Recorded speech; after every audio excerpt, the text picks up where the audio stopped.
La situación del emigrante. Vamos a mirar esto un poco después, pero si la persona está en deportación y se casa, esa situación va a tener problemas de buena fe. ¿Por qué no se casó antes? ¿Por qué se vino a casar en el momento cuando es detenido?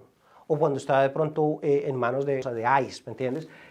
La situación del emigrante en ese momento puede ser independientemente de edad o cosa financiera. Obviamente si tienen una familia, se casaron y tienen 2 hijos o está embarazado, bueno, eso muestra obviamente buena fe. No nos vamos a casar y tener un hijo con una persona si realmente la situación no tiene buena fe. No quiere decir que no exista el fraude, pero no es así. Una de las situaciones más importantes es que el oficial de aduanas actúa como si fuera una mujer celosa, ¿verdad?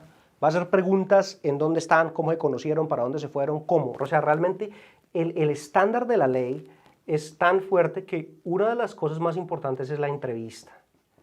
Tenemos que ir a una entrevista, ¿sí? Ya sea en un proceso consular, donde la persona va, o ya sea un proceso dentro de Estados Unidos, en donde la pareja va a tener que responder preguntas de la relación. ¿Cómo se conocieron? ¿Quién besó a quién? La primera vez. ¿En dónde fue el primer beso? ¿Sí? ¿Tiene la otra persona tatuajes, marcas, cicatrices en el cuerpo y en dónde? ¿Tienen algún significado? ¿Qué son? Solamente cosas que la pareja pueda realmente saber, ¿no? La persona es religiosa, la persona reza, la persona va a la misa, la persona le gusta leer, ¿qué libro está leyendo? La persona está estudiando, ¿qué clases está tomando? ¿Cuál es el horario de la persona? ¿A qué hora se va a trabajar? ¿A qué hora llega a trabajar? Más o menos. ¿Sí? ¿Que almorzaron juntos anoche? ¿Qué comieron? ¿Sí? ¿A quién le gusta cocinar? ¿Cuántas mesas de noche hay en la cama? ¿Cuántos cuartos hay en el apartamento? ¿Vive en un apartamento, en casa? Ese tipo de cosas. ¿Conoce a los suegros? ¿Cómo se llaman los suegros? ¿Cuántos cuñados tiene? ¿Cuántas cuñadas tiene? ¿Cuáles son los nombres y cuántos hijos tienen? ¿Sí? Son cosas que solamente una pareja legítima tiene que ser. Entonces, les aviso, es muy difícil, ¿sí? No digamos que no pasa, pero es muy difícil y nunca es recomendable mentirle al gobierno, porque realmente más rápido cae un mentiroso que un cojo. O sea, la verdad que realmente ese tipo de preguntas no se pueden realmente preparar. Nosotros vamos a la entrevista con los clientes, nos sentamos con los clientes simplemente para que sepan cómo es, para que no hayan ciertas preguntas que de pronto son inapropiadas, que de pronto nos hagan sentir un poco que no es. Por ejemplo, una pregunta ya de carácter sexual no es permisiva, pero al punto de hasta llegar a preguntarle a la persona si está en algún tipo de control familiar, de planeamiento familiar, qué tipo de planeamiento familiar está su esposa. Esa es una pregunta que la hacen, ¿me entiendes? Entonces, si no han hablado de este tipo de cosas, y a veces una pareja legítima diciendo, pues somos jóvenes, la verdad nosotros no hemos hablado de ninguna planeación familiar, tiene algunos problemas. Entonces, hay ciertos puntos en donde sí hay que preparar el testigo, como lo hacemos los abogados en cualquier tipo de caso, de juicio, hay que preparar el testigo, hay que hablar con el testigo. Sin embargo, tenemos que llegar hasta el punto en donde como abogados sabemos que hay un punto en donde no podemos cruzar porque realmente la historia tiene que contarse por sí misma, ¿no? ¿Qué tipo de carro maneja su esposo? ¿Se me entiende? Pueden ser preguntas que son de esa forma. Entonces, en la entrevista, ¿qué pasa? Nos pueden separar. Nos pueden separar.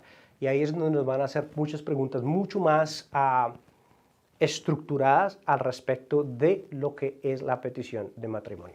Importante recalcar que puede haber una entrevista consular, como indica el nombre, es una entrevista ya en un consulado en el país en donde está, o puede haber una entrevista en Estados Unidos si la pareja ya está aquí, los dos, ¿no?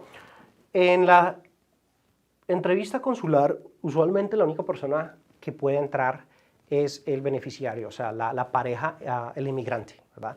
Usualmente no quieren que las dos personas vayan a este tipo de entrevista, no dejan entrar. Incluso a veces la representación consular de un abogado no se puede. Es decir, un abogado no puede ir con el cliente así, diga yo voy a irme hasta Argentina a ir a la embajada para acompañarlo, no nos dejan entrar. Es un proceso consular muy poco, en el cual vamos a hablar de los derechos, los derechos a tener un abogado y en donde hay restricciones migratorias para que el abogado pueda anteceder entre una persona. Y dos, es aquí en Estados Unidos, en donde sí pueden ir las tres partes y hay un derecho a un abogado para que la persona se pueda presentar su documento como abogado para representar a la persona, de pronto tiene que estar aquí. En la entrevista, esto no es un video de entrevista definido porque podemos hablar 2, 3 horas solamente de todos los problemas y cosas que hay con la entrevista, pero es importante recalcar, uno, que obviamente tenemos que ir preparados, tenemos que llevar todo el ID, que son las identificaciones que digan quiénes somos.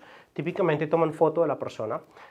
Uno de los requerimientos cuando sometemos la petición es someter fotos con el paquete. ¿Qué pasa? El oficial de UCIS tiene que comparar la foto, saber que la persona de la foto que viene en el paquete es la misma persona que se presenta y es la misma persona de la foto que toman cuando vamos a tener las huellas dactilares, que nos toman otra foto. Entonces, el oficial tiene que comparar y están tomando huellas dactilares también ahora en las entrevistas para saber qué realmente es. Para evitar precisamente el fraude, lo que es el fraude, que es en buena fe, que no se casan con una persona, meten con una persona, firma una persona y llega otra persona. Son una de las cosas que ellos hacen. Muchas gracias por acompañarnos en esta unidad. Recuerda compartir esta información con personas a las que les pueda interesar. Nos veremos pronto en una nueva unidad de inmigración a tu alcance con el abogado Quiroga, donde aprenderás más sobre las leyes de inmigración de Estados Unidos, Visa U, Visa T, VAWA, Visas Fiance y mucho más. Hasta la próxima.